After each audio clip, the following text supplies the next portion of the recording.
is ethics? Ethics are moral principles that are guidelines to how a person should behave. To understand ethics, it is essential to understand John Stuart Mill's principle of utility. Utilitarianism is the ethical theory advanced by Mill and many other philosophers. It answers all the questions of what to do, what to admire, or how to live in terms of maximizing utility or simply overall happiness. This is an ethics that says the highest good is what produces the most pleasure for the greatest amount of people.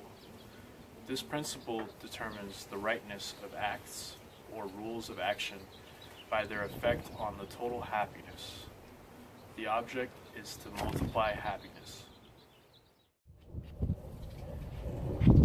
As humans, we are socialized to abide by the moral code of actions, and at all times our actions as humans are within certain guidelines, even if we are not aware of it at that moment. From a young age, modern American society currently molds us to seek what Mills calls lower pleasures.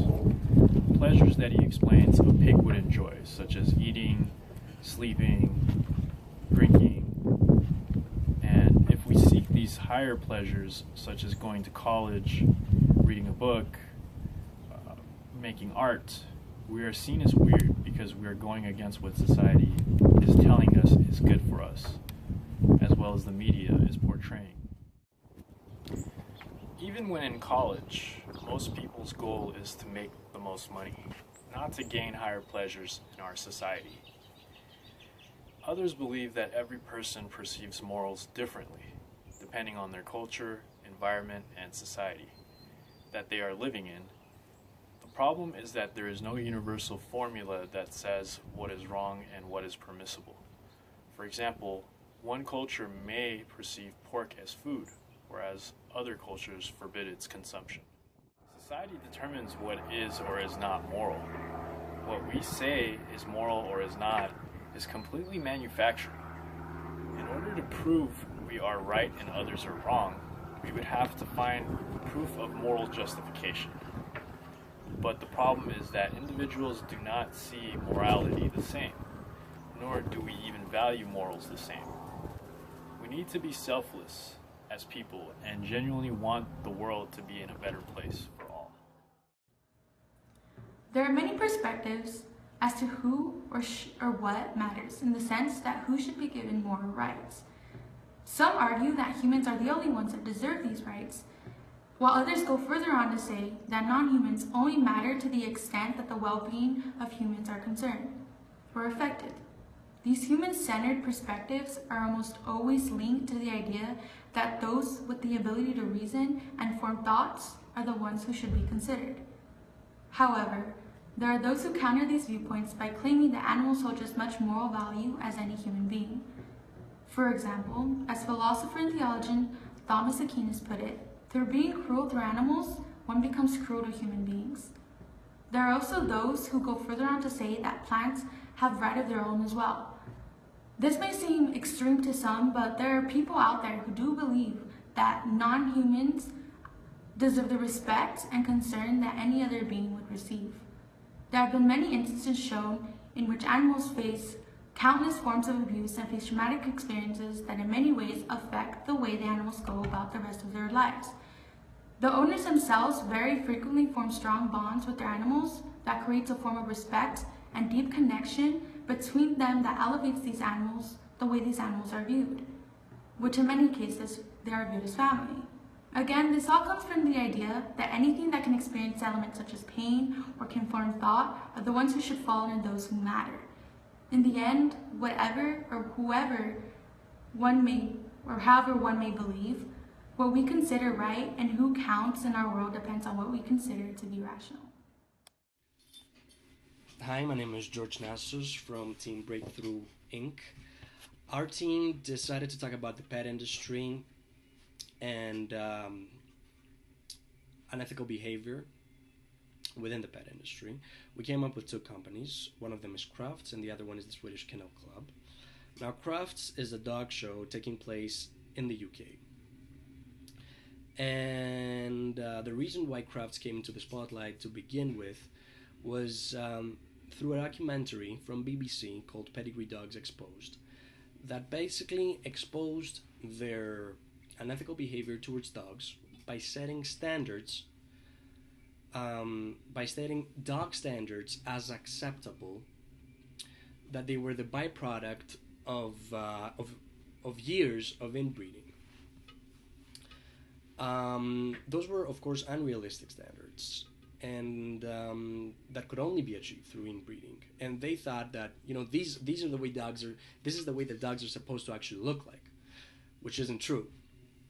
Now, when they would show them pictures about how dogs were really supposed to look at, and how dogs, or even from old paintings, that how dogs were used to look and what they look like now, they would say, well, this is the working dog, and this is the dog show dog, which didn't really make much sense. And that was done in an effort to basically deny the accusations against them that the inbreeding that took place has caused serious deformities on the dogs, to the point that is bad for their health. So the dogs ended up looking like mutants, and that was really bad. This these caused health defects. This causes so these had financial, personal, legal issues that came afloat. And we're talking about 10 million a week is basically what British dog owners spent on the vet on a weekly basis because of inbreeding and the serious health effects that dogs suffer. Now, while their practices basically promoted inbreeding for dogs to look a certain way, on the other hand, the Swedish Kennel Club was doing the opposite of what they were doing, had completely different practices. For example, the Swedish Kennel Club, and the Swedish Kennel Club wasn't doing that right when they found out what the British Kennel Club was doing wrong. It was at the same time. It was just to achieve the same purposes that were having completely different mechanisms set in motion. But however, the British Kennel Club didn't have any mechanism set in motion whatsoever. But that's another story. So the Swedish Kennel Club, what it did was they established health testing. They came out and they said health testing will be mandatory. So from now on, every dog that is registered with the club will be health tested. Will be tested for heredity, diseases, and for diseases basically for diseases that are caused through heredity. And to basically avoid spreading these diseases for future, for other animals. So what they did was they found those dogs. Of course, they didn't put under the dogs that already were a product of inbreeding. But what they did said, you know what? These dogs will not mate. We will keep these dogs, and in order not to pass on these diseases, they will not mate with any other dog. So they appointed a grade to each dog, and they said these grade dogs will be breeding with these great dogs. So only dogs that matched each other could breed with each other, and other dogs wouldn't breed at all. At the same time, they stopped allowing any inbred dogs coming inside the country, and their focus was not on the on the quality of the breed, to make sure that the standards were kept, the original standards, how the dogs are supposed to really look like, and how the dogs are supposed to really be in order to have to be healthy. Not the way they thought that the look. They didn't focus on how the dogs looked in this case. And of course, for the breeders that didn't abide for those rules, because of course not everybody is an angel in this case. So for the dog breeders that didn't abide by those rules, they would face legal consequences, no less than, you know, because they really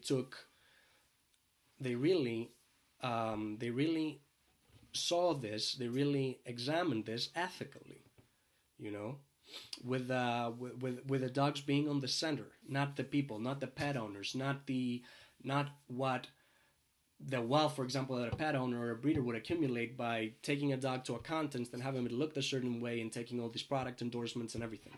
They really put the dogs to the center, and that was and that's what they focused on, and that's why they had those different results. And now in Sweden, there's rarely any diseases, and they don't have as many problems, of course, as they have in the UK. And there's no inbreeding. They have minimized, or not maybe eliminated, inbreeding altogether because of those practices. So here's one company having unethical practices and causing for dogs to suffering, Crafts in this case. And this is the Swedish Kennel Club, who took dogs in mind and what was supposed to be done, and set the right mechanisms in motion to avoid this from happening altogether. What are proper ethical solutions? Well, the first step would be accountability. The company must take responsibility for the mistakes it has made in the past in order to help restore its reputation moving forward. A company cannot restore its reputation without taking accountability for the faults it has made. Secondly, once accountability has been taken, the company must operate with integrity. It must not hide any information from the public, and it must operate in complete honesty in order to help build the trust that it has lost. Accountability and integrity are the ethically acceptable ways that a company can move forward from faults it has made in the past. Ethically unacceptable ways would be, say, breaking the law in order to hide issues, or not taking accountability for the actions and denying them outright. All this will do is help create a negative image for the industry. Crufts needs to go back and revisit its core values. They need to determine whether breed health should be promoted as a goal that has a higher priority than that of aesthetics. They need to create a mission statement that reinforces the emphasis of health that Crufts and the Kennel Club must recognize and work to fix. They need to introduce health standards and testing to ensure that breed and show winners uphold the primary values of the company, showcasing healthy, happy, and best of breed dogs. Through their actions, Crufts needs to reassure the public that they care about their dogs. A great way to gain that reassurance would be to expel unscrupulous breeders. Also, they need to reverse the common perception that the breeders have lost the sight and character and abilities for which breeds were originally created: speed, agility, tenacity, intelligence, and so on.